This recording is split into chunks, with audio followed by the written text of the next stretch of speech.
foreign policy, military policy, tensions in the Middle East, abortion, homosexuality, pornography, sexual ethics, media, technology, history, and America's godly heritage. We talk about anything that affects your faith, your family, or your freedom. So don't go anywhere, because Point of View starts right now.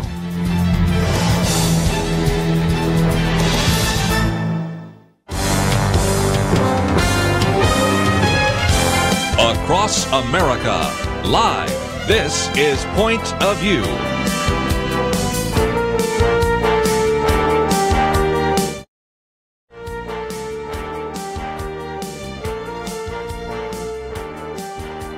And now, your guest host for Point of View. This is Louie Gohmert, a lowly legislator from Tyler, Texas. And I am thrilled to be here. This is such a great studio, but even better yet are the people that work here at Point of View, and that includes especially Kirby Anderson. Kirby's not here today. I was blessed to see him last week in Washington. He was up there for events regarding what will be the greatest museum in the United States of America, the good old U.S. of A. We now have a museum of the Bible that is opening it's opened in Washington. And y'all, it is so, I'm trying not to use the official second person plural, y'all, for those who say you guys. But let's face it, we got this great language, English. It has so many words that let us describe just about all kinds of emotions, all kinds of great things, so expressive. And yet they gave us a language. It has first person, singular and plural, I and we. We have third person, singular and plural, he, she, it, or they. And then second person, you got you and plural, you, excuse me. That's y'all. And some say, well, I thought you said you all. No, that is for a larger group of plural. If it's just a few, then it's just y'all. But if it's a big group, we'd say all y'all. So there you go. Now you've been educated on the second person plural, but we are glad to have all y'all with us today. And we have some amazing guests lined up today. For one thing, I hope to have Judge Roy Moore on in our second hour. But here shortly, we're going to have the head of the Museum of the Bible. Also, probably the biggest piece of news regarding Washington, D.C. has been the House bill that has been passed regarding taxes, tax reform. So the best person we could possibly have on that is the guy that put it all together as head of Ways and Means, and my dear friend Kevin Brady will be on the show with us. But I want to touch here at first. We'll take you back to 1892. We have finally took a war, but we have finally, in the United States by 1892, we have understood that the Constitution applies to all people. White, black, red, yellow, brown. It applies to all people. And for those who are wanting to tear down Thomas Jefferson's statue and George Washington's statue, I understand. I don't think less of you. You just, weren't properly educated. There's this ignorance in your understanding of history. Jefferson and Washington wanted to end the laws that allowed slavery. Jefferson tried over and over, but there were laws in their state of Virginia that prevented slaves being freed. It was a crime. And in fact, if you go back and look at the original draft that Thomas Jefferson first did of the Declaration of Independence, I think it's probably the longest, word-wise, the longest grievance of why the United States needed to be a separate, independent country. It was because King George III had allowed slavery to ever get started in America in the first place. And he knew the damage that would cause, that it would end up in an irreconcilable conflict that could potentially require a war, and they didn't want to see that, but they knew. Jefferson put it when he drafted that first part by himself. It was a grievance why we should be free and independent, because slavery should have never been here. And if you look back after the Emancipation Proclamation and blacks in America were saying we're free, you have people that were going public who were black Americans, and they should have been equal all along, but they were saying, finally, Thomas Jefferson's dream is being fulfilled. Because they knew. Back then, they had a better education than many do now. They knew that was part of the American dream, ending slavery, and that was part of the American dream for Thomas Jefferson and for George Washington. So if we look at the Supreme Court case before the Supreme Court, or at least a majority of them, became wise in their own eyes, but not wise in the eternal God. And you look at a lawsuit that made it to the Supreme Court, Church of the Holy Trinity versus the United States, 1892.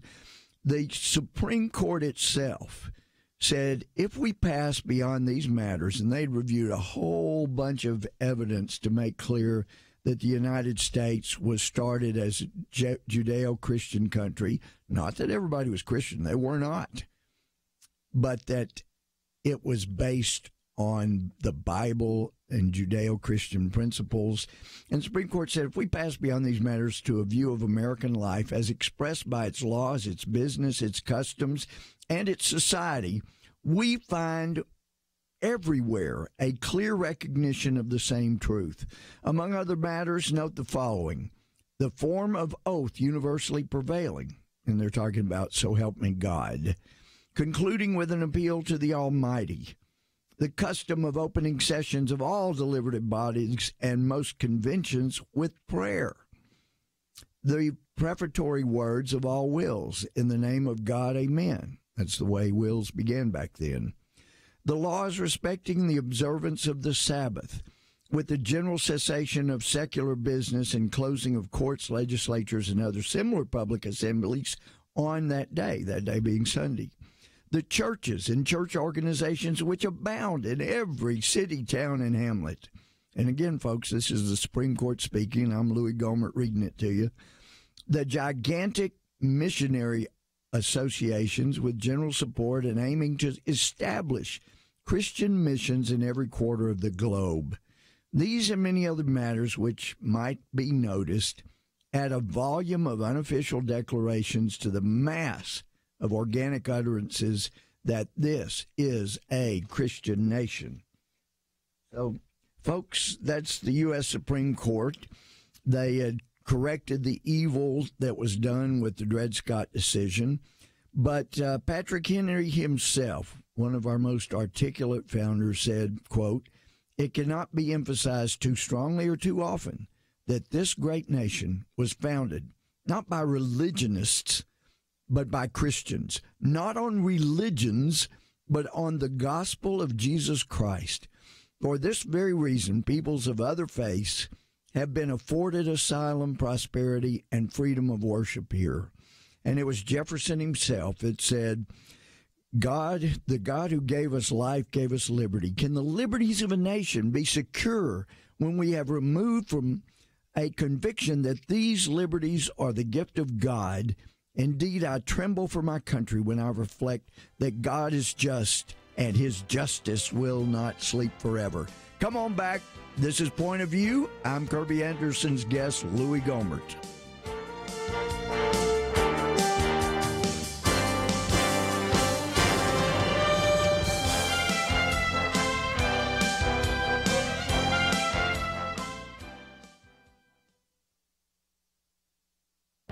This is Viewpoints with Kirby Anderson. You know, A Commentary in the Hill by Dr. Merrill Matthews had a title that was guaranteed to get your attention: When Obamacare Costs More Than Leasing a Rolls-Royce. He was on my radio program recently to talk about that article and many other issues dealing with tax reform. Matthews was talking to a friend who is also a tax policy expert living in Northern Virginia. his friend started looking at his family health insurance options. He was horrified to discover that a Care First Blue Cross Blue Shield Gold Level HMO with a $1,000 deductible would cost $2,500 per month. Now, most people would rather choose a PPO, a preferred provider organization. These allow patients to have more flexibility, but are more expensive. His friend found that a Blue Cross Silver Level Family PPO plan with a $3,500 deductible would cost $2,700 per month. The Gold PPO with a $1,000 deductible would cost $3,000 a month. That got Merrill Matthews thinking, what would it cost to lease an ultra-high-end car? A Bentley would cost $2,200 per month. Aston Martin, $2,300 a month. A Rolls-Royce Dawn is $2,700 a month. In other words, his friend could lease a Rolls-Royce for less than a gold-level Blue Cross PPO policy for his family. Now, you might suppose that at that price, you could choose which doctors and which clinics you could use. Dr. Merrill Matthews reminds us that the world-famous Houston-based MD Anderson Cancer Center accepts several insurance plans, but there is one type of insurance it will not accept: Obamacare. I have one question. Wasn't the original bill that gave us Obamacare called the Affordable Care Act? I'm Kirby Anderson, and that's my point of view. Affirm Films and Sony Pictures Animation present The Star, the first Christmas through a whole new set of eyes. The Star, now playing rated PG, thestarmovie.com.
You're listening to Point of View, your listener-supported source for truth. This is Louie Gohmert. This is Point of View. I'm sitting in for my dear friend Kirby Anderson, and I don't have his voice. I don't have the Ivy League education, but of course mine was better. Went to Texas A&M and Baylor Law School. But we, folks, have on the line a special guest, and having seen the results of his work and the dream of the Green family, Steve Green, we're excited to have Cary Summers on the line. And by the way, the call-in number is 800-351-1212, 800-351-1212. But Cary Summers had been the CEO of one of the largest theme attraction operators. He had been with some of the biggies, Bass Pro Shops, Abercrombie and Fitch before they went all sexy on us. He had founded Treasures of the Holy Land, CEO of Nazareth Village in Israel, has many organizations that help Israel with which he's either head of, on the board. But he is just a great believer, a great individual. Cary Summers, welcome to Point of View. Oh, thank you. I'll help you out. I'm from University of Texas, so let's try to stick together. There you go. There you go. Right within the boundaries of Texas. But it's so great to have you on. And I tell you, there are a lot of organizations that are wanting to start something big would sure do themselves a favor by looking at what the Museum of the Bible did from its inception as it moved forward. And you knew, Cary, you had to know that as you guys, with the vision of Steve Green, you start working toward the goal of having a museum about the Bible. This, as C.S. Lewis says, this world is enemy-occupied territory that we live in, and you had to know that there were going to be all kinds of obstacles, potentially the most difficult in the world. And the fact that you were able to get within the last week to finally have an opening day with the Museum of the Bible in Washington, D.C. is just so exciting. Could you just briefly confirm you had a lot of battles to fight, especially in getting a museum in Washington? Well, we had a lot of battles. The one that surprised us most is the cooperation we had with the District of Columbia itself, and even some of the federal committees. They were really terrific, and many don't believe me, but that's absolutely true. We did have many other battles, though, that were really quite something. And well, Cary, that kind of help with the federal government is what many of us call a miracle. But it is a miracle. That's true. But please, go ahead. Well, we had others, dealing with just the constant battle of media on what we were going to put in it and what we were going to do and not going to do, and descriptions that were being painted of the museum by people who had never been in it. So it was, it does get frustrating at a point when you have people who have a pen and a distribution outlet of some media, and they have really done little homework. So that's one of the big battles that we'll probably continue to face, but certainly it has been a part of the battle up to this point. But Cary Summers, the location of the museum is so fantastic. It's just a few blocks directly off of the mall itself, kind of just a few blocks behind the Department of Education. So that makes it amazing. And then you create, of course, I went on a tour of the building, but just to have that thing come available and then have enough wherewithal financially to buy that building there on 4th Street Southwest, pretty remarkable. And then the vision to create the floor that runs across the whole top of that block where you can see a direct view from the Capitol down to the Washington Monument and all. It's just spectacular.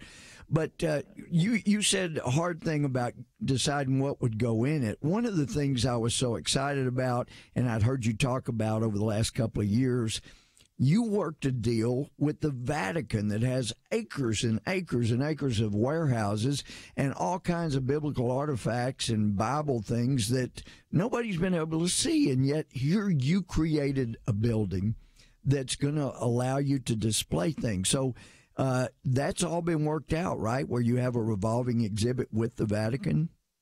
Right. They've been very gracious. It's taken several years to develop that relationship. We did 2 special exhibits at Vatican City in 2012 and then 2014. So over the last 6 years, we've developed a great working relationship with both the Vatican Museum and Vatican Library, and reached an agreement where they would have, you could call it keys to the door space, their own gallery in the museum, and it's been a big success so far, and we're looking forward to future years with them. Yes, well, that is just fantastic. And then going into one exhibit, a huge area, and then I was inquiring, come to find out, you worked a deal with the nation of Israel, correct? Is that who you actually have to deal with, where they're going to be able to bring in artifacts and things like that? Yes, it was with the Israel Antiquity Authority, which is one of the government agencies of the State of Israel. And the initials are IAA. Their job is to house and present all the items that are found in excavation sites in Israel, and because it's property of the State of Israel when they're found. And they have over 2 million items in their warehouse in Israel. So again, that's took a lot more years of relationship building with them, many, in fact, and the first time they've ever done this. But they brought over 1,500 items to be used in the museum for our exhibits, and they have again a multi-year relationship with us where they'll be changing those out as we move forward. Well, what are some of the exciting things that you've been able to display from Israel Antiquities right now? Well, this is wonderful. They have a three main focus. When you have 2 million items, you got to sort of give what lanes to stay in, and their focus is at the time of Abraham, or in the Canaanite period, and then up to the First Temple period, time of David and Solomon, and then the Second Temple period, the time of Jesus, Herod, and those are the three emphases. They've got pieces on all sides of those, but that's where the main focus is. And they were able to bring over items that were found at Masada. A famous movie was made of Masada. Sure. Yeah, last hurrah for the Jews. The Jews totally ran them off, and that was many believe that was the last stronghold of the Jews during the 70 revolt that changed the course of history. And the first time they've ever brought these items out of Israel to have on exhibit here. So we're really very privileged to have that. And one of those items in there is sort of fun. We actually allow people to touch it. And in 70 A.D., when all the walls that were made up of the Temple Mount, many of the giant stones there, in fact, the majority of them were pushed down by the Romans. They wanted to destroy everything that was there. Mm-hmm. And one of those giant 2-ton giant cut rocks that looked like a giant brick is here. And we flew it over, and people can touch it. First time I've ever seen a sign in a museum saying, "Touch it, please." And it's really quite remarkable that you're touching something that was well over 2,000 years old, but also very significant. Well, Cary, one of the things, and we've only got a minute left, but one of the things that blew me away, and I should have been prepared because you and Steve have been talking about it for years, but that this was going to be the most high-tech museum in all of Washington, maybe the world. But just walking in the front doors, and I look up through the atrium, and it was night, but here was the sky and the clouds, and they were moving. I'm going, what the heck is that? I mean, everywhere you look, it's just incredible high-tech and high-definition videos. But how can people find out more about the Museum of the Bible? And I'll let you take us out. It's real simple. Go to museumofthebible.org and hit it and look it all up and come and see us. Folks, you got to put that on your schedule. You got to see it. Museum of the Bible. Louie Gohmert, Point of View. Come right back, and we'll have Kevin Brady.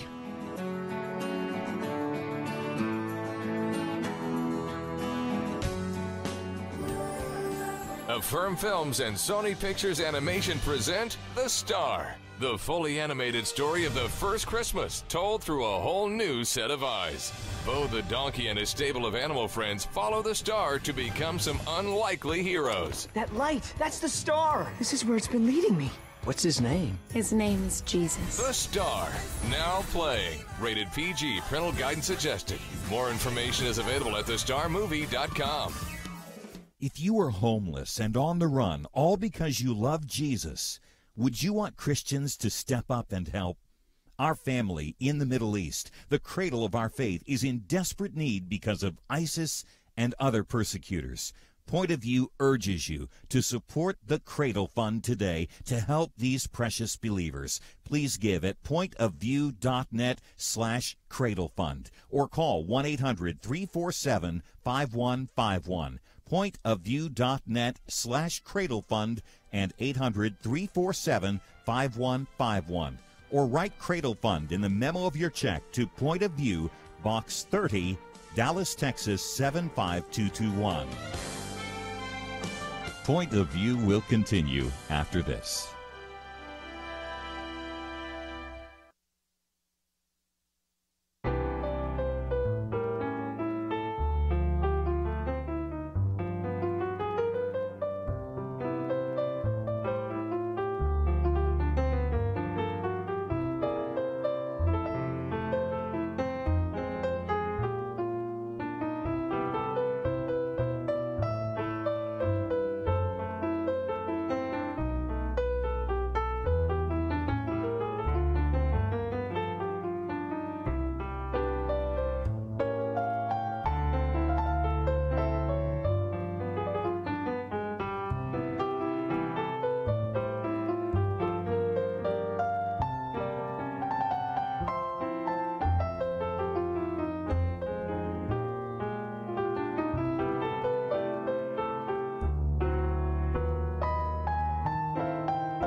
You are listening to Point of View.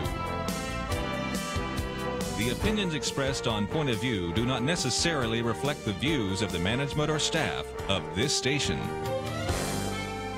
And now, here again, your guest host for Point of View. Hi, this is Louie Gohmert. This is Point of View. I'm sitting in for Kirby Anderson, and just delighted to do so. One of the big items in the news, maybe the biggest, if you really care about the economy, it should be the biggest, is with the tax reform bill that we passed in the U.S. House of Representatives. And the leader of that effort was the chairman and is the chairman of the House Ways and Means Committee. And Kevin Brady, do we have you on the air? You do. Awesome, and, Kevin. Thank you for joining us. No, Louie, are you kidding? First, thank you. Thank you for your leadership, not just on tax reform, just on freedom and values and the Constitution. And we're not just colleagues, we're friends and fellow Texans. So thank you for letting me join you. Well, you've got that right, and I appreciate you coming on. I know you got a million things. Yeah. If we have time, would you be okay taking a call or two? Sure, that'd be great. Sure. And so the number is 800-351-1212. And the reason I mention that is because, Kevin, I know you're running into it everywhere you go. You and I have had probably 100 conversations. Kevin, somebody just told me that this or that is in the bill. Is that'd be a poison pill? No, Louie, that's not in the bill. That's a rumor going around. No, that's not what it does. And so it's just incredible how many different things are out there that simply aren't true. But and I tell you, it's got to frustrate you too. But I've heard people on Fox News. You know, I love Fox News. But that have even said, well, you know, we wish, and I've heard senators say this too, we wish they were helping the working poor as much as they're helping corporations. And, Kevin, I know you remember John Dingell serving in the House, and he was chairman for the Democrats, and very liberal, and we disagree on a lot of things, but a very honest, honorable man. But he said, I am not going to let cap and trade go through because he knew that it increased the corporate costs for energy. And he knew when you do that, as he said, it's not just a tax, it's a great big tax. Mm-hmm. So when you increase corporate taxes or you have a high corporate tax, it's the working poor that really end up paying. And you cut that. And I've got to be honest, I was really hoping we'd get down to 15 so we could undercut China. But 20% gets us more competitive, doesn't it? It does. And more importantly, it allows our companies, our U.S. companies, compete and win anywhere in the world, especially here at home. And for the first time, those businesses, when they compete and win, will be able to bring their earnings back, to reinvest it back in America at a zero tax rate. And I think maybe the most important thing for families is, look, I think the communities and the families that have hurt the most have been those who've watched their jobs go overseas, and they're still doing it. We've lost in Texas, I think, 19 major companies that have used to be headquartered here. They're gone, and we're seeing that all across the country. So we can either stand by and let it continue to happen, or we can act. That's what we did. Well, some of us, some years back, went to China. And the main purpose, we wanted to talk to CEOs. Why did you bring your big manufacturing industry over here to China? And I thought I knew the answer, Kevin. This is Kevin Brady, Chairman of Ways and Means. But it's going to be too much regulation. It's dealing with unions. It's high wages. But no, the number one answer, they said, yeah, those are factors. But the number one factor is this 35% corporate tax. And it's the highest corporate tax in the industrialized world. Steve Moore says, Louie, you have the best definition of the corporate tax. And what I've said it is exactly what it is. It's the highest tariff any industrialized nation places on its own goods and services. But if by knocking down that 35%, we're going to be able to compete with other companies around the world. Yeah, that is absolutely. huge. Absolutely. Huge. And, people have described that this tax code as just a disaster. I like to describe it as a man-made disaster. We do this to ourselves. Yeah, that's true. America taxes itself like that. I think President Reagan, I got a chance to go out to his ranch this August to celebrate and speak on the 31st anniversary of the House and Senate coming together to send him his bill. And he wouldn't even recognize the tax code we have today. In fact, in some ways, it's just as big a mess as it was when he reformed it. And so we're really following in his footsteps. I'm also really pleased that, you know, when we have leaders like Tony Perkins, the Family Research Council, call this a big win for families and for free speech. He really lays out all the pro-family parts of this tax code. I'm really proud of this as well. Yeah, well, it is great, but you went the extra mile. Not only does it bring down the largest tariff any country puts on its own goods and services, called the corporate tax, but you actually bring tax savings. Now, the corporate tax coming down, it's going to create jobs, and I know there are some people that you and I work with that say in a really elitist manner, well, we've evolved into more of a service country. Let the lower countries do this manufacturing.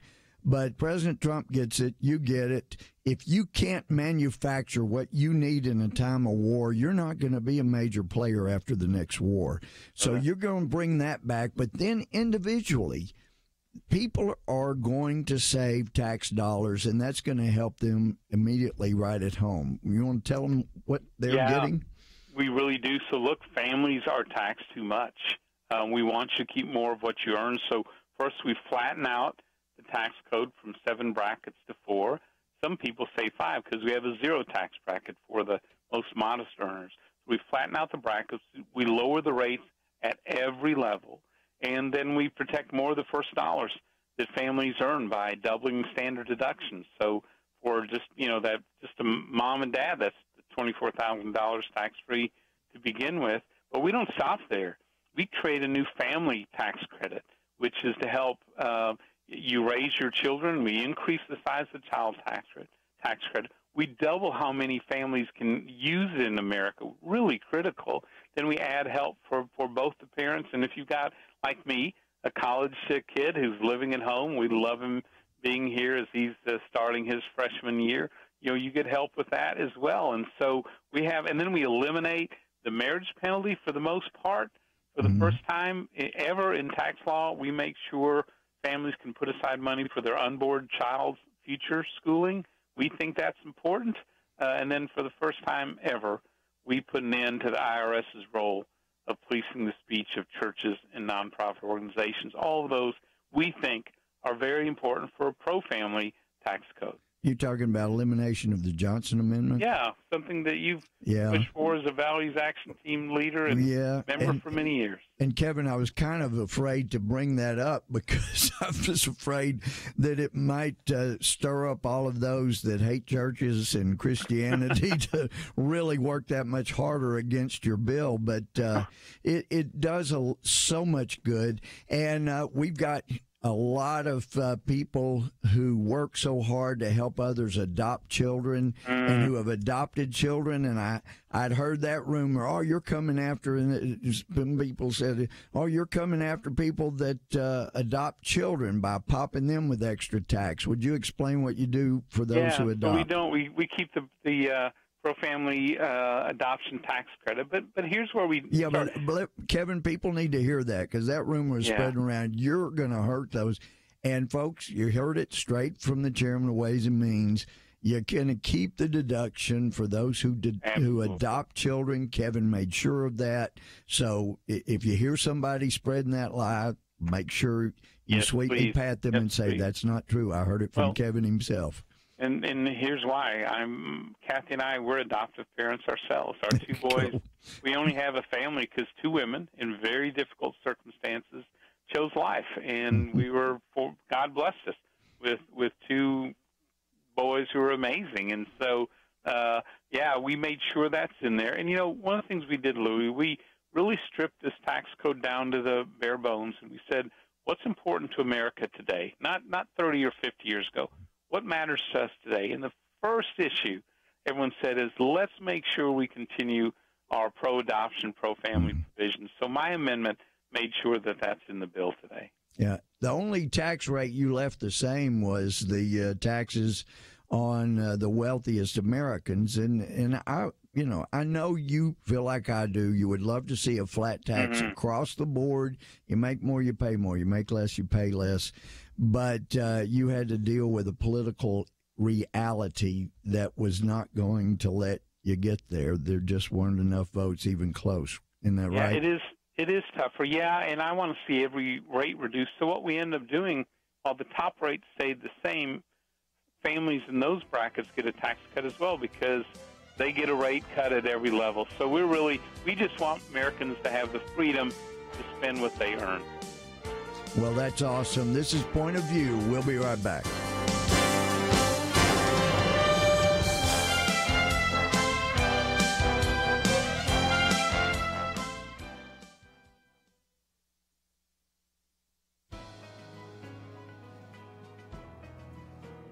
Welcome to the First Liberty Briefing. I'm Jeremy Dice. In Vermont, the United Church of Cabot needed repairs. Specifically, this historic church asked the voters to consider repairing the steeple stairwell along with other minor repairs. The community uses the building for a variety of meetings and events. The taxpayers were even asked whether public funds, about $10,000, should be used to pay for these repairs. When the voters agreed to the project, someone raised an objection. A Vermont district court enjoined the repairs, concluding that the state's constitution categorically prohibits the public funding of houses of worship. But the Vermont Supreme Court disagreed. In sending the case back to the lower court, it said that the plaintiffs will have to demonstrate that painting the church building and assessing its sills is more like funding devotional training for future clergy. Well, that's a difficult task. If we've learned anything from the U.S. Supreme Court's decision in Trinity Lutheran, it is that our country's dedication to separating church and state means neutrality towards religion rather than hostility. If Vermont expends taxpayer dollars on other historic buildings, it is anything but neutral to refuse funding for an historic church building. The logic that claims that anything religious must be purged from public participation simply because it is religious is simply wrong. It goes against decades of precedent and destroys our country's rich heritage of diversity. To learn how First Liberty is protecting religious liberty for all Americans, visit firstliberty.org. Hi, I'm Kelly Shackelford, President and Chief Counsel of First Liberty Institute. I hope you enjoyed this episode of First Liberty Briefing. You can learn more amazing stories about how everyday Americans are standing up and saving religious freedom. Just visit firstliberty.org. You'll be inspired, educated, and informed. Visit firstliberty.org right now.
Now, back to Point of View, your listener-supported source for truth.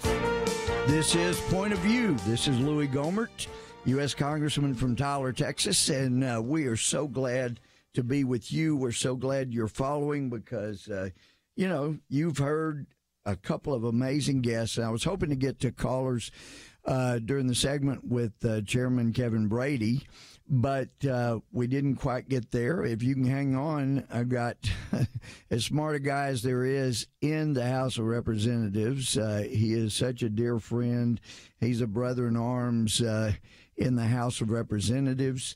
And let's see, he graduated from Massachusetts Institute of Technology, that's MIT, He got his bachelor's in electrical engineering there, got a master's in mechanical engineering there. He invented technology, has 29 different patents. He's just an amazing guy and an even more amazing friend of mine. Conservative, principled.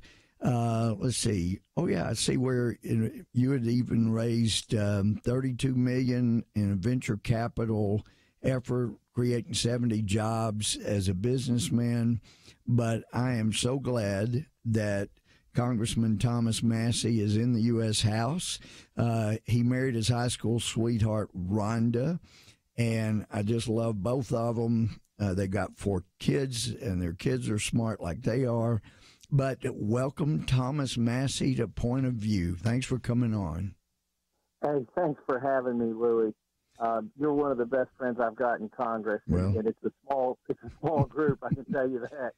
But I want to say something about you that your listeners probably don't know, and that is you read the bills, like literally sit down and page by page read every bill. And I've been on the floor of the House of Representatives, and you come up to me to discuss the bill, and that's when I get nervous because I know you've read it. And I may only have a report from my staff at that moment. I'll tell you what, our offices work together. Sometimes they give us bills, Louie, and they're 2,000 pages long, and we don't have time to read some of them. We just don't. We've maybe only got 24 hours to find out what's in it, and so there are about a dozen offices you can trust, the member and the member staff. Your staff. Boy, I would never want to work for you, Louie, because the expectations are so high. You know, staff only have to work as hard. They only have to work as hard as their boss. And you're one of the hardest working guys. Yeah, it takes one to know one, my word, Thomas. We're going to have a mutual admiration society going here. But, Thomas, we just had Kevin Brady on the show, and I know you were really giving a grilling to this bill, the tax bill, and you are disappointed that it's not what we really wanted, but this really is an improvement, isn't it? Oh, it's undoubtedly an improvement over what we've got right now. I think really maybe the Republican Party has oversold the benefits of it on the personal tax cut side, okay? It's 9 parts reform and 1 part tax cut over there on the personal side, which means if you've benefited from an unflat tax, or if you've benefited from one of these major deductions, then you'll probably see your taxes go down, even though you won't be able to take that deduction. But in some cases, it might not be the case that you see your taxes go down in every case. Now, on average, and in every income bracket, on average, taxes are going to go down, and most people see their taxes going down. I'm just disappointed that it's not a larger tax cut and that everybody's going to see that regardless of whether they lose their exemptions or not. Now, with that said, Louie, this is still an improvement. Most people are going to see a tax cut. It doesn't matter whether you make a lot of money or very little money. And the most important part of this bill is it makes our companies more competitive with the rest of the world. And, we've got some bourbon brands here in Kentucky. Actually, we've got all the bourbon brands here in Kentucky. But, you may have barbecue there in Texas, but we like our bourbon here in Kentucky. But some of those brands have been bought by overseas companies just because from a tax standpoint, it makes sense to do that. And what this bill will do is it will change our tax structure on the corporate side so that our jobs and our companies quit moving overseas. I think that's going to be one of the biggest benefits. And I just talked to a man who's going to put a factory in our district here. He's looking at putting an aluminum factory here. And this immediate expensing of things that the companies buy, like when they invest it in equipment, that is a big deal to him. It's That's going to be huge for companies. And, I know you and I get sick and tired of hearing people just trashing anytime you make it easier to do business for companies in America, because they're the ones that are hiring folks. And of course, we've talked about before, the number one employer in America is small business. And I'd hope that we would drop the Subchapter S Corporation as far as we did the C Corporation. Mm-hmm. But it's still going to be a help to everyone. Yep. And I know we talked about it when I'm called the corporate tax, the biggest tariff any country, industrialized country, puts on their own goods and services. But this is going to mean new jobs. And, you and I have talked about our kids. I really hate that they're probably most young people in the generation coming out of college has never known what it is to have different companies competing for their services. That's an awesome feeling, and I really think this is going to give more of the new generation a chance to experience that. What are your thoughts? Oh, absolutely. I remember job fairs at college where the companies, they couldn't get enough college graduates, and now just because you get a degree, a lot of times all that means is you have debt. So when the economy comes back, that's going to solve a lot of the outstanding student debt right there. When people can get a good paying job. Louie, when I was in college, I started a company, and I shouldn't say I did because it was my wife and I. We got married in college, and we were living in a married student housing dormitory, and we started a Subchapter S Corporation right there on campus, and we ended up hiring other students. And even a couple professors, and we created jobs right there when we were in college because we structured our business as a Subchapter S Corporation. So I am glad to see that this tax cut doesn't just apply to big corporations. It would apply to my wife and I, a two-employee company when it started. This tax cut would have helped us out back then get started. Yeah. And, whether you own a lawn care company and you're the only one pushing the mower around, right?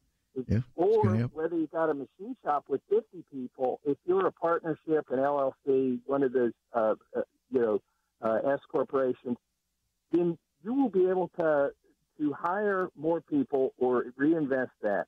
And people ask me, I was on Neil Cavuto's show the other day, and said, well, how do you know the companies won't just sit on the money? How do you know they'll reinvest it?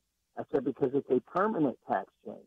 If you do one of these gimmicks, which is a one-year, one-off thing, businesses don't change their behavior for gimmicks. But when you change the rules and people know what the rules are going to be for the next 10 years, they will invest that money, because if they don't, their competitor will, and they'll be using old equipment, and their employees won't be trained, and they will go in the dustbin when the people who do reinvest the money will go forward. That's called capitalism, and it works. Yeah, well, it does. Thomas, thank you for being such an extraordinary person, such an extraordinary member of the House of Representatives in Washington, and especially thanks for being such a dear friend of mine. That was Rep. Thomas Massie. This is Louie Gohmert. Come on back. We're going to take your calls when we come back, so hang on. Modern life is go, go, go, and Point of View is absolutely ready to go with you. I dare say that most of us have access to either a smartphone or a tablet, maybe even a computer that is app-based. There's a new way to keep up with Kirby and the team, the free Point of View radio app. With quick links to listen to the program live, to keep up and share Kirby's meaty and insightful viewpoints, commentaries, read articles on issues we're talking about that impact you and your family. Did you know you can also watch the show? Yes, radio with cameras. You can access that through the app as well. There's a link to our action alerts, how to find us on the radio across the nation, ways to contact us, and so much more. Visit your app store, iTunes or Google Play. Search for the Point of View radio app. There's no reason not to take us with you. The free Point of View radio app, available now for Apple and Android devices. And when you get it loaded, there's one more button I'd like you to press, the one that says Donate Now. Join Truth Team 360. Support us financially as we support you with the truth that you need. Point of View will continue after this.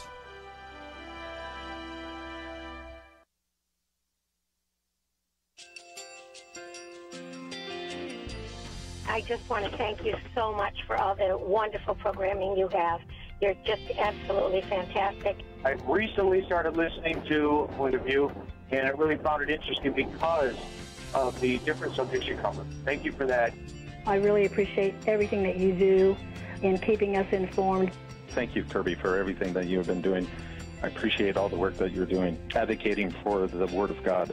Thank you so much.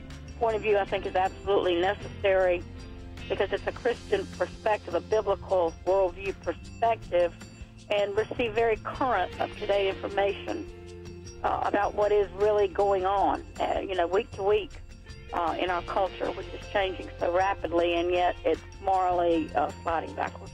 Yeah, I'm just, first of all, I thank you guys. Y'all's program is wonderful, and enjoy it every day. I learn so much every time I listen to it. Point of View Radio Talk Show.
Hi, this is Kirby Anderson. You know, each day we take on the tough issues and provide a biblical perspective to them. The topics we cover are wide-ranging: apologetics, theology, prophecy, creation and evolution, intelligent design, marriage, family, child-rearing, the millennial generation, trends in society, politics, economics, business, religious liberty, the Constitution, public policy, foreign policy, military policy, tensions in the Middle East, abortion, homosexuality, pornography, sexual ethics, media, technology, history, and America's godly heritage. We talk about anything that affects your faith, your family, or your freedom. So don't go anywhere, because Point of View continues right now.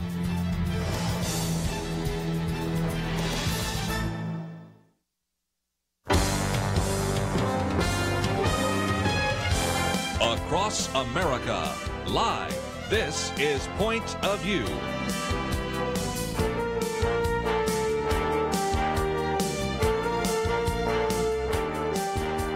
And now, your guest host for Point of View. This is Point of View, and I'm not Kirby Anderson. I'm not that fortunate. I just have to deal with the limitations with which I've been blessed. This is Louie Gohmert, and I was early on a prosecutor. I've been a district judge, felony judge, and handling major civil litigation, and was a Chief Justice of Texas Court of Appeals. And I am honored to be your guest host today for Kirby Anderson. And some people say, Louie, why do you do guest hosting of radio show when you're a congressman? And I really feel like one of my jobs is to help communicate with people in my district, which is East Texas, and across the country, what we believe needs to be done, what has been done, and what is being done. And that part of the role in representing people is to adequately communicate. And I've been shocked when... I'm still a little surprised. Fox News has me on constantly, and Fox Business has me on constantly. Stuart Varney said, hey, we want you on every week. Want you on. If you come to New York, we want you on the set with us. I'm amazed, because it's certainly not for my looks. It's certainly not because I have the best voice in radio. Kirby Anderson has a great voice, but hey, it is what it is. So if it's not because of my looks, for sure it's not. It's not because of the way my voice sounds. What could it be? Well, I became a Christian when I was 6 years old, accepted Christ as my Savior, and I have prayed for wisdom most of my life, which, by the way, the Bible says, you ask for wisdom, you're going to get it. But the problem with that verse, it doesn't say when.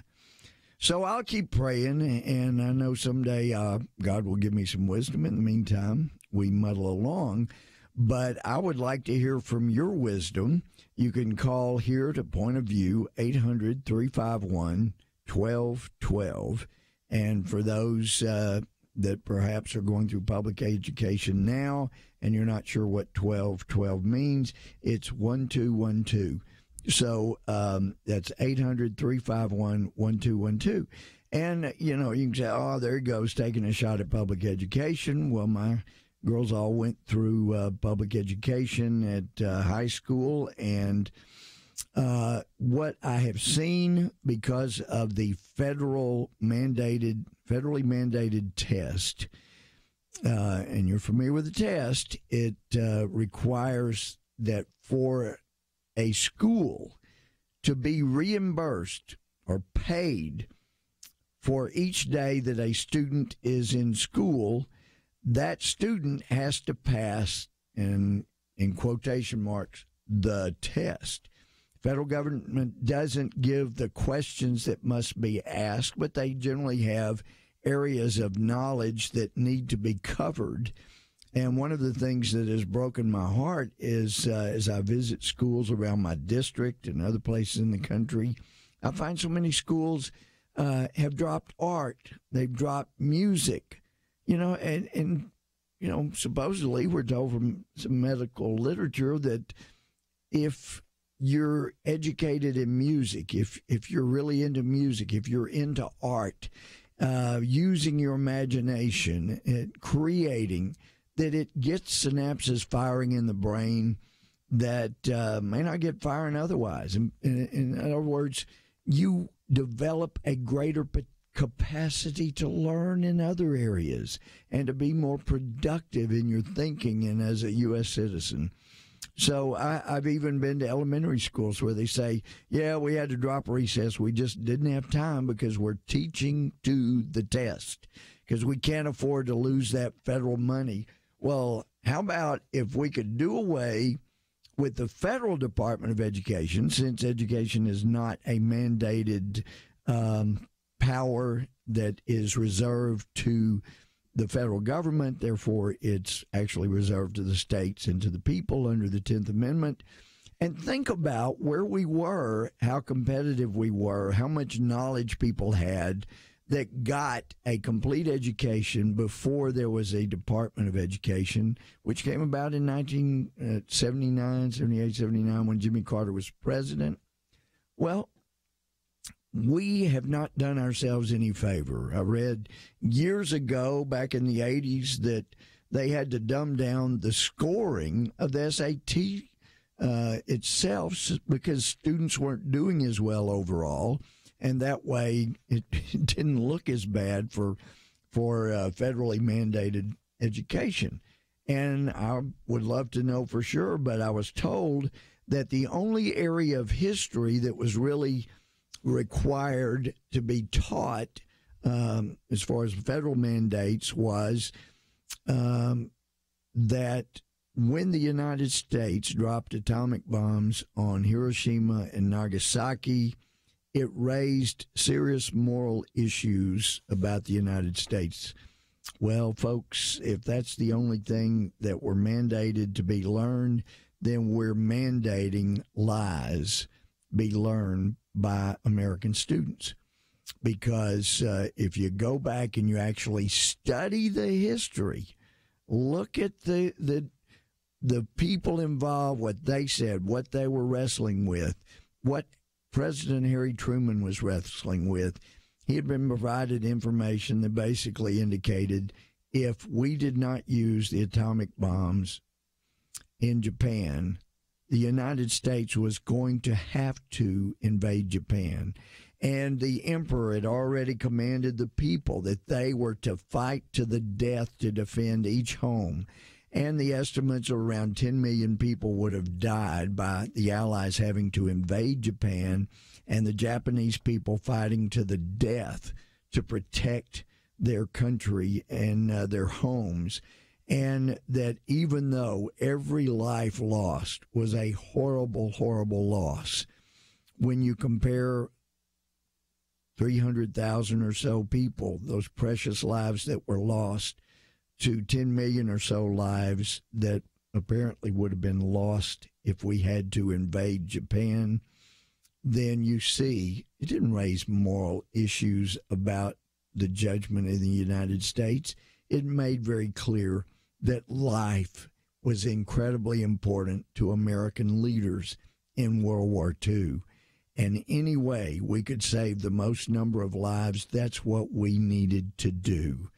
So it saved millions of lives. It didn't cost them. It didn't raise moral issues about America. And I just go back to some of the things our founders said. And I've got 30 seconds, and then we'll come back, and I promise you we will go straight to the calls. John Jay, that wrote the Federal Papers, one of the authors, and was Chief Justice of the Supreme Court of the United States, he said the Bible is the best book of all books, for it is the Word of God and teaches us the way to be happy in this world and in the next. Continue, therefore, to read the Bible and to regulate your life by its precepts. That was John Jay. We'll be right back with Point of View and take your calls, 800-351-1212.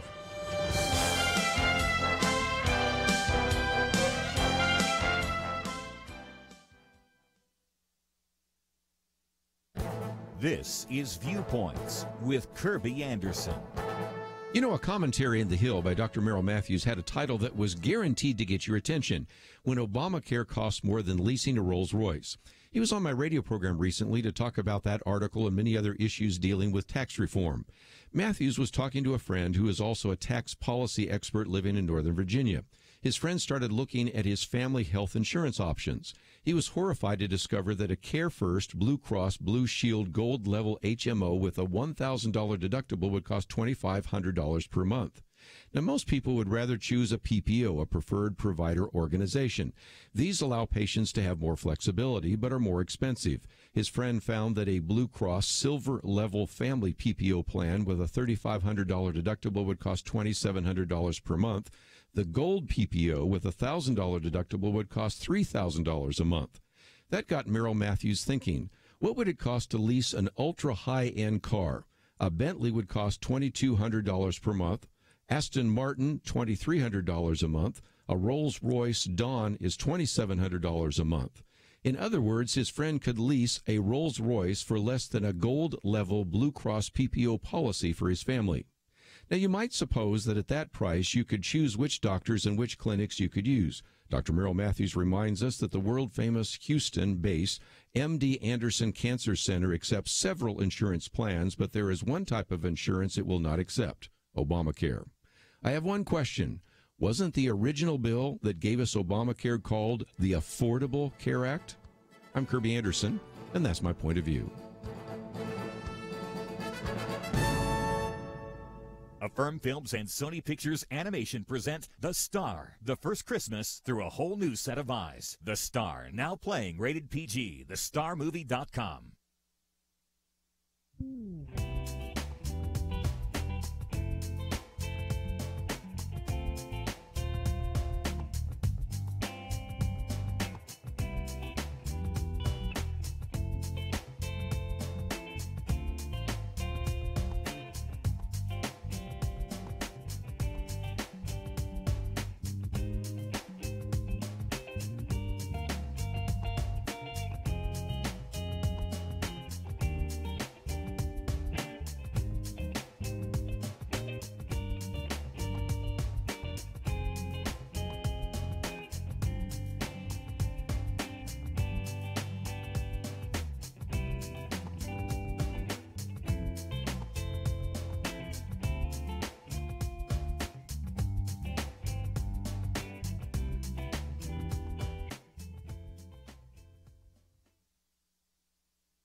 You're listening to Point of View, your listener-supported source for truth.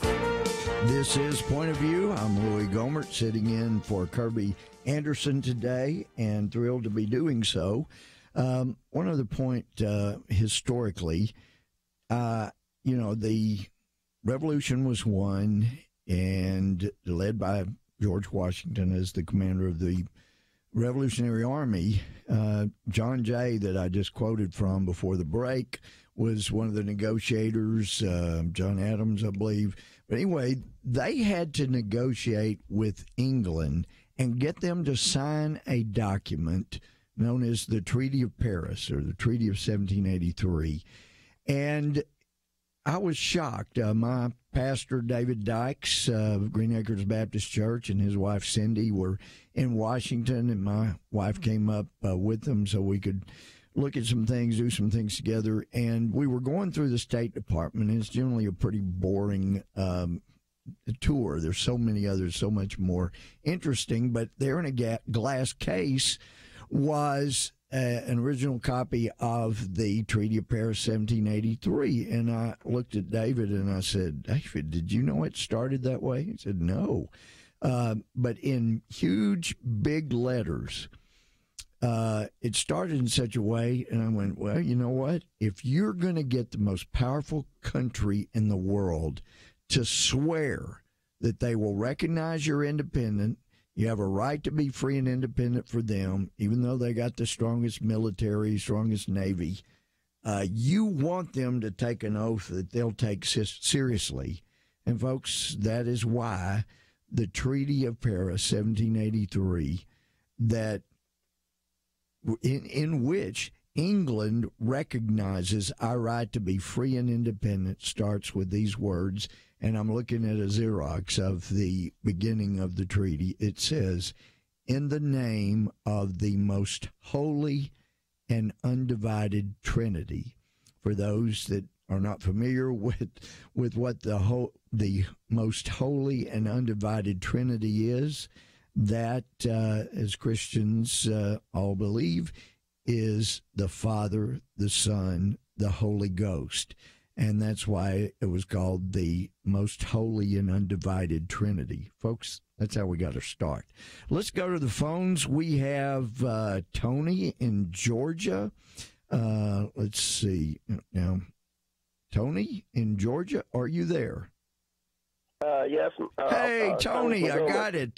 This is a new setup here for me, and so I'm glad it worked out. So thanks for listening to Point of View, even though it's me and not Kirby Anderson.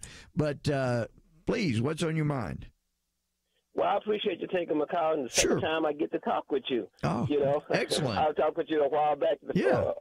But anyway, I appreciate also Congressman Brady also. I mean, as an African-American, you know, it really hurts me to think that, you know, more African Americans do not meticulously keep up with a lot of what's going on globally. You know, because I'm ex-military myself. Oh, and thank you, Tony. I appreciate that. And it's just that, you know, with Trump being in office, with much ground as a nation we had lost over the past administration. Definitely, for sure. And when you look at the globe and how much Trump has, we've taken that ground back to a degree. You know, I mean, from the islands that China has been created out there in the Pacific, as well as what went on in the Middle East with ISIS and everything. I mean, with all the scandals that were going on. I mean, I just could not believe we had lost so much. And here Trump then came along by way of God and psychologically have taken back a lot of this ground. Isn't it amazing, though, Tony, that, and this is something that I've dealt with, that we have people, and thank God it's not everybody that's a Democrat, but we have some people in the Democratic Party that engage in inappropriate conduct, and then they accuse their opponents of the very conduct that they're the ones that actually did. And now we're finding out about all this collusion with Russia in order for Russia to get their hands on a big percentage of our uranium in the United States, and that now we're finding out the FBI knew. They had like a 4-year or so operation undercover, and Hillary Clinton knew, and Eric Holder knew. All these people knew what was going on, Director Mueller of the FBI back then, and yet they agreed to let Russia have this money, and magically the stockholders were given over $140 million to the Clinton Foundation, and Bill Clinton was making $500,000. That was not the current president, President Trump. And then it turns out that Loretta Lynch, as Attorney General, had to give a private okay to let this Russian lobbyist of people that were not trusted in Russia, to have her come in so she could meet with Don Trump Jr., and now it appears obvious it was just a setup, because as Don Trump Jr. has told me personally, and I really like him, he's a great guy, but he said, you know, it was obvious right after the conversation started, this is nothing. Why in the world did she even set up the meeting? And it didn't make sense until down the road we find out, they were going to use that and say to the FISA court, look, see, they met with this Don Jr. met with this Russian lobbyist that's questionable character. They didn't bother to mention that Loretta Lynch had to give the okay so she could come meet with Don Jr. And then it turns out that there are all these ties to this group that was trying to seize American uranium or buy it, and bribing and whatever they had to do. Those are all Democratic connections. So I just thank God you think for yourself, Tony, and I do mean that literally. Okay, and out of everything that you just named, meticulously you have just named, and like I say, as an African American, I've kept up with the majority of all of this, and it seems like the boomerang effect. And I love the way Sean Rush Limbaugh are laying it out there for us to to see. I mean, that's why I constantly say, if only more African Americans would pay attention to a lot of what's going on deeply with our government, the Democratic Party would be non-existent. Well, and I know, and that's what's amazing to me.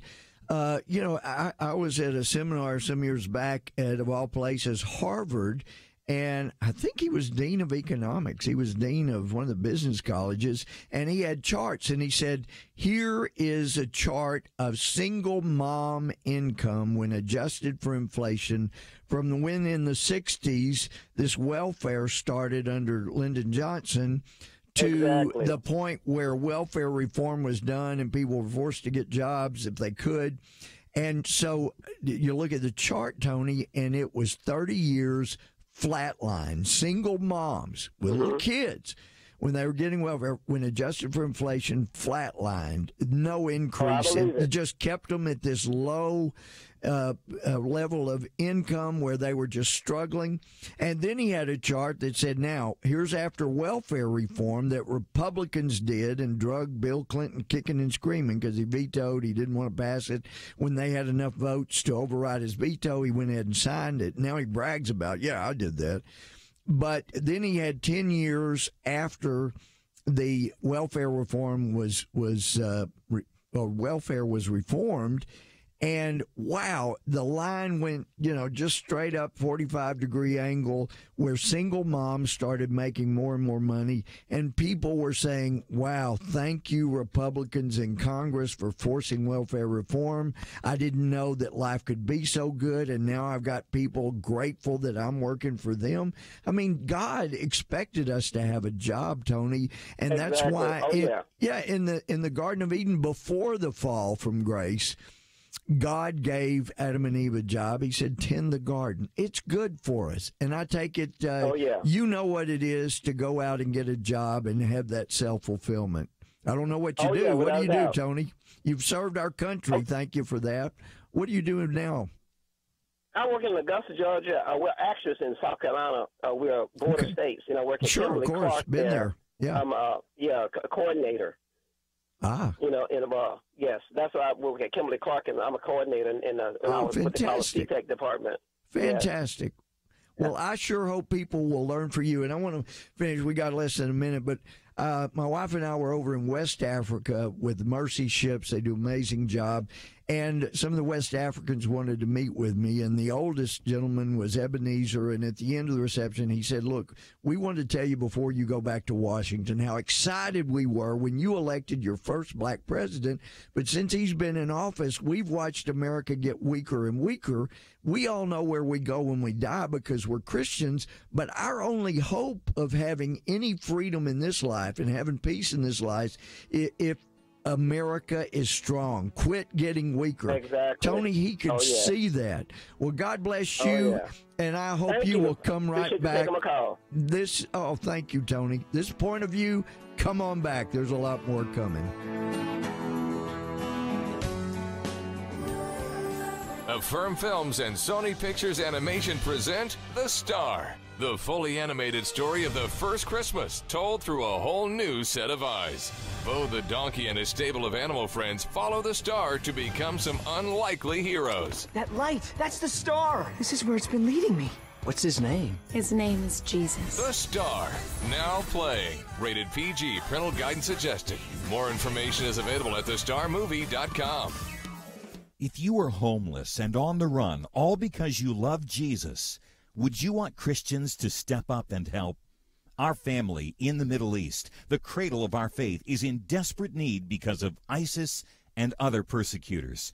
Point of View urges you to support the Cradle Fund today to help these precious believers. Please give at pointofview.net/Cradle Fund or call 1-800-347-5151.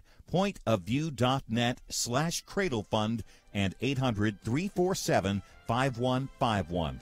Or write Cradle Fund in the memo of your check to Point of View, Box 30, Dallas, Texas 75221. Point of View will continue after this.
You are listening to Point of View. The opinions expressed on Point of View do not necessarily reflect the views of the management or staff of this station. And now, here again, your guest host for Point of View. This is Louie Gohmert. I'm sitting in for Kirby Anderson. This is Point of View, and it's an honor to be here. And, I have people ask me about Kirby Anderson in person. I mean, Kirby is the same guy that you hear on the radio every day. I mean, he's just a superb guy. And I have people ask me the same thing about Sean Hannity. And, I love Kirby and I love Sean. Love him like a brother. Just really, really superb people. And I want to read you one other quote. And then, Marie, I'm coming to you. Thank you for waiting. But this is from John Adams. You understand, he is the first guy that Jefferson showed the Declaration of Independence to. In fact, he's the guy that said that Thomas Jefferson should do the first draft because he was the best writer among them. But John Adams said, quote, "The general principles on which the fathers achieved independence were the general principles of Christianity." And by the way, folks, John Adams wrote these words to his friend Thomas Jefferson when they were later in life. And so this is the guy that founded the expression, Thomas Jefferson, that is, separation of church and state, a wall of separation. But Jefferson thought that meant you could separate the government from telling religion what to do, but you absolutely could not separate religion from being involved in politics. And so, so Adams says the general principles which the fathers achieved, on which the fathers achieved independence, were the general principles of Christianity. I will avow that I then believed, and I now believe, that those general principles of Christianity are as eternal and immutable as the existence and attributes of God. That's John Adams that said that to Thomas Jefferson. And Jefferson did not disagree. Alexander Hamilton, people love the musical, but says, for my own part, I sincerely esteem our government to be a system which, without the finger of God, could never have been suggested and agreed upon by such diversity of interests. So that's the way it is. But we're going to go to Marie. You've been so very patient, Marie. Are you there, Marie? I guess it's me. Yes, and that means I did the right thing. So again, this is a new studio for me, and so I'm getting used to it. But I got Marie. Marie, welcome. Thanks for listening to Point of View. Thank you so much. I am so honored to talk to you. Oh, it's my pleasure. I have been very proud of you. You have been practicing integrity in everything that you do. Oh, bless you. Thank you. And you're still humble and well, Marie, I have a lot to be humble about. I got a lot to be humble about. I understand that, but thank you so much. But you had a question about tax reform, did you? Yes, I do. I am just concerned that they have removed those exemptions for the dependents. Right. And also they removed the head of family. And I am just concerned because it's like head of family. That means you're single, you don't have help. It's like a widow or even a divorcee. And you're having a harder time doing all these things for yourself. Plus, if you have dependents, it's even harder. So I was figuring we got it right when we have a higher deduction for head of family. Now we removed it, and even the dependents are removed. I know you have put in additional credits, but we didn't make it up for that. It's because it's only like a $600 additional out of the. I think that was what I. Well, actually, I'm reading. It's more than that, and I don't have that at my fingertips. But basically, my understanding, if you make less than $24,000, the first $24,000 is not taxed, and that's a pretty broad exemption you're getting there of income that won't be taxed. But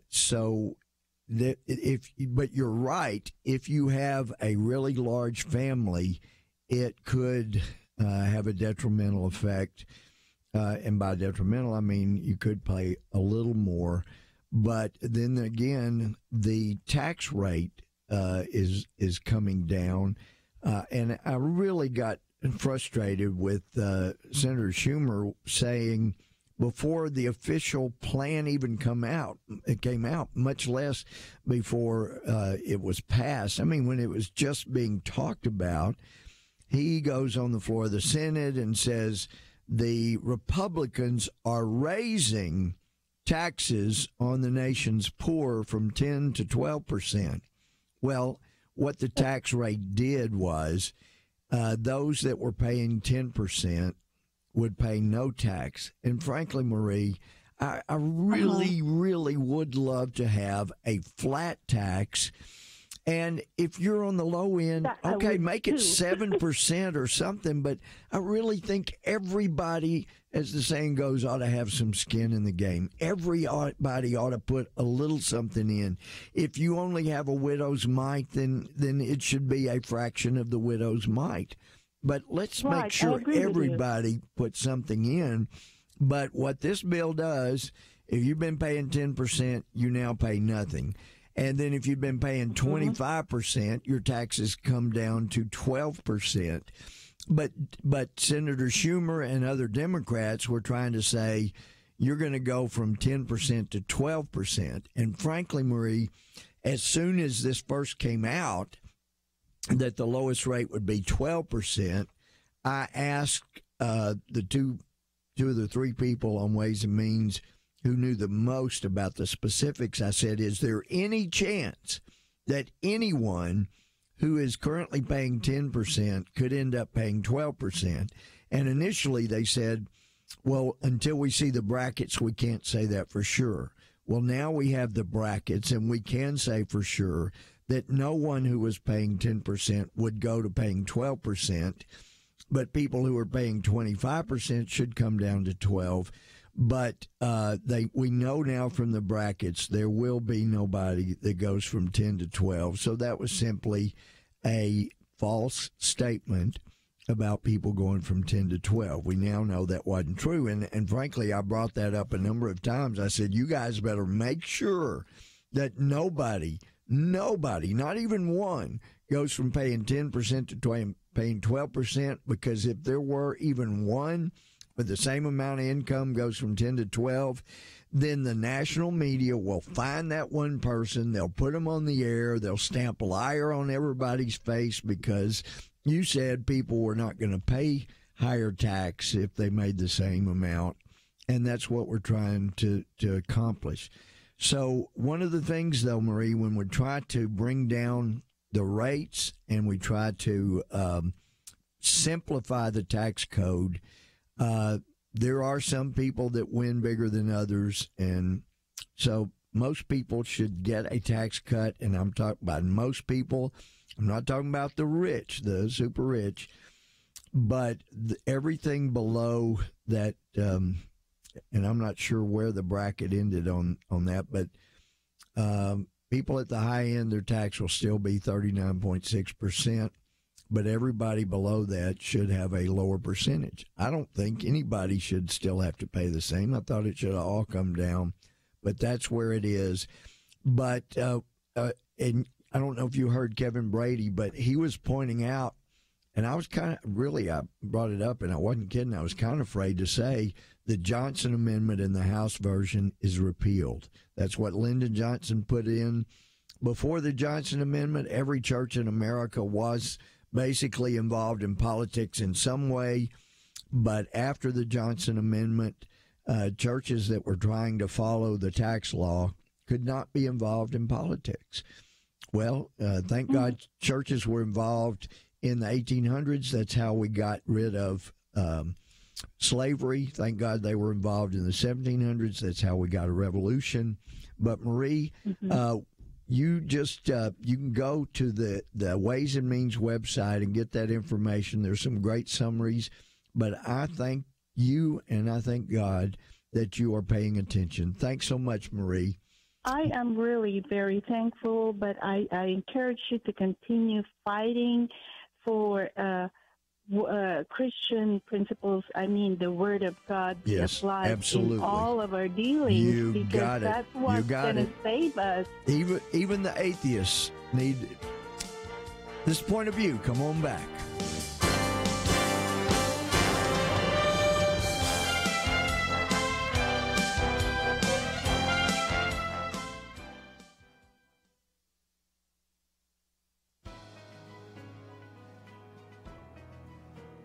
Welcome to the First Liberty Briefing. I'm Jeremy Dice. In Vermont, the United Church of Cabot needed repairs. Specifically, this historic church asked the voters to consider repairing the steeple stairwell along with other minor repairs.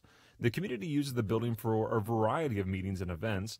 The taxpayers were even asked whether public funds, about $10,000, should be used to pay for these repairs. When the voters agreed to the project, someone raised an objection. A Vermont district court enjoined the repairs, concluding that the state's constitution categorically prohibits the public funding of houses of worship. But the Vermont Supreme Court disagreed. In sending the case back to the lower court, it said that the plaintiffs will have to demonstrate that painting the church building and assessing its sills is more like funding devotional training for future clergy. Well, that's a difficult task. If we've learned anything from the U.S. Supreme Court's decision in Trinity Lutheran, it is that our country's dedication to separating church and state means neutrality towards religion rather than hostility. If Vermont expends taxpayer dollars on other historic buildings, it is anything but neutral to refuse funding for an historic church building. The logic that claims that anything religious must be purged from public participation simply because it is religious is simply wrong. It goes against decades of precedent and destroys our country's rich heritage of diversity. To learn how First Liberty is protecting religious liberty for all Americans, visit firstliberty.org. Hi, I'm Kelly Shackelford, President and Chief Counsel of First Liberty Institute. I hope you enjoyed this episode of First Liberty Briefing. You can learn more amazing stories about how everyday Americans are standing up and saving religious freedom. Just visit firstliberty.org. You'll be inspired, educated, and informed. Visit firstliberty.org right now.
Now, back to Point of View, your listener-supported source for truth. This is Point of View. This is Louie Gohmert, lowly legislator, member U.S. Congress from District 1 in Texas. And just glad that you're here. If you don't know the way, the truth, the life, then this is the place to be listening to. If you do know the way, the truth, the life, then this is the place to be listening. So great to have you. Let's go to, this is Kentucky. Joan, did I get Joan in Kentucky? Yes. Hey, good. All right, Joan, good. Welcome to Point of View. Great to have you on. You have a thought or question for us? Yes, thanks for taking my call. Sure. I've got a question about the mandate. Yes. Why You're talking would about they... the mandate regarding Obamacare, right? Yes. Yeah, okay. Yes. Why would they not want that with the tax bill? And is there very many that are against that being in the tax bill? And then, why would they not want it? Because there are, like the state of Kentucky, the income is not that great in the state of Kentucky. Mm-hmm. So when people look at insurance, for example, my daughter, she has insurance for her husband, but she cannot afford the insurance for herself. So it's ridiculous to have to pay for that and not have anything. That's right. Well, and the deductibles are too high. I mean, oh boy, are they ever! Yeah, I asked one of the people that worked for me in Washington, who would make around $30,000, how much is your deductible? And he said $7,000. He doesn't have $7,000. He will never be able to take advantage of that insurance that he's paying for because the deductible's too high. And so your original question, let me just deal with that. Why is the mandate there? Well, the mandate was there or is there to force people to buy insurance. And so many, and some whom I love and was helping mentor through the question, should I can't afford health insurance, but I've got to have some. Is it going to be worth it to buy the insurance or to pay the extra income tax? Because the way the mandate's enforced is if you don't buy the insurance, you have to pay a higher rate of income tax. And so you go through and you work through, okay, how much more is my income tax if I don't buy? And you don't just have to buy insurance, you have to buy the mandated kind. And even if you're 60 years old and you've had a vasectomy and you're single, you still have to pay for maternity insurance, maternity care. It had all these minimums in there. It pay for some forms of abortion, even though you don't agree with it. You think it's wrong. So there were all these things that were mandated in the policy, and if you don't have all the mandates in, then you have to pay higher insurance, or income tax, rather. So you ask why we would want to get rid of it. Well, we don't think people should be forced to pay for a product. No, never in American history. But why do they want to get rid of it, you ask? No, why do they want to take it out of this tax bill? Right. You mean, why do we want to take out the elimination of the mandate, right? Yeah, why they want to remove it and not keep it in there so that it would benefit us. Yes. Okay. So you understand that it benefits us to take out the mandate, right? Right. Okay. All right. I'm sorry. I'm sorry. I misunderstood. So yes, Joan. All right. So good. You're completely on top of it. And the reason then, I thought you just didn't understand why it would be so helpful to take. Yeah, you got it. Yes, because there are a lot of people that don't understand, but you're so far ahead of the game. You understand, and that's why it's a mystery. Why would anybody be against eliminating the mandate? It's because eliminating the mandate will likely cause Obamacare to crumble and fall and be gone, because the only way you could get people to buy insurance that will never benefit them is to tell them you're going to, put it in the law. You're going to pay a higher income tax. So those are the people that don't want it eliminated. But yeah, by eliminating that, it is a huge help to young people I know a bunch of young people that are paying for paying for insurance that they'll never be able to use because they don't have the deductible. Yeah.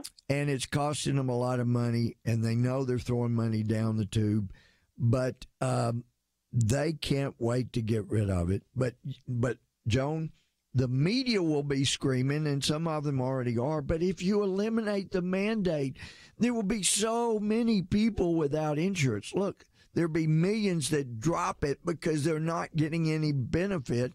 They're paying lots of money in. They're not getting any benefit back. And so there'll be people, they will be free indeed, because they are not mandated to pay for an insurance policy that won't help them. And so that will be a good thing. And it also means if they found that it was cheaper to pay higher income tax, they won't have to pay higher income tax. But the bottom line question, now that I understand, people that don't want the mandate eliminated know that it will mean the end of Obamacare. It's just, if we repealed it, we could end it immediately, but by eliminating the mandate, it'll take a few years for it to fall apart. Yeah. Yeah, it's going to crumble anyway. Yes, so it will. Why not let it crumble now? Well, but let me warn you on that, Joan. There are a lot of people that say, well, socialized medicine, Obamacare, it will always fail. Well, not necessarily. Socialism always fails, like as we know from Margaret Thatcher, as she said, you eventually run out of everybody else's money. That's true for socialism in general, but the reason socialized medicine, including Obamacare, which is not quite full socialized medicine, but the reason it won't fail is because it has a board that will ration medicine. So as Obamacare runs out of money, then it's harder and harder to have the surgery you need. You won't get your knee replacement. You won't get your back surgery or hip surgery. You just suffer more. You won't get the pacemaker you need, so you'll die earlier. So that is the bottom line. It would never completely fall apart on its own, because you just quit giving as much health care. You reduce over and over the amount of health care people get. But thank you so much, Joan. Thank you. You keep praying for our country, and I thank God that you're out there paying attention. Thank you, Joan. Okay. Bye. Thanks so much. Ladies and gentlemen, this is Louie Gohmert, and I am grateful to be with you today. And let me just say, I am so blessed to be a believer. We are in this little bubble in time and space in this country where Christians up to now have not been persecuted for Christ's sake. Jesus said they'll hate you, but remember, they hate me first. We would suffer for Christ's sake. But God allowed this little bubble in time and space where Christians were not persecuted, where Jews were not persecuted for being Jews. And that is changing. People are being persecuted now, and for being Christians. The only way this continues is if we get back to basics. And even non-Christians finally realize the only reason we're so free in America is because our country's government is based on Christian, Judeo-Christian principles. You pray, you ask God to keep blessing America. And this is Louie Gohmert, Point of View. God bless you. Thanks for being with us. There are those who listen to Point of View while they're driving, and some can listen at home or at work. But here's the question: where do you go where you cannot listen to Point of View? Well, if you have the app, the free Point of View radio app, the answer is just about nowhere. This is an on-the-go world, and now wherever you go, Point of View goes with you. Visit the Apple or Google Play Store and download the free Point of View app. You can listen and watch the program live or play it again later. Get Kirby's Viewpoints commentary. Click the Take Action link. Learn about important issues and make a difference in this world.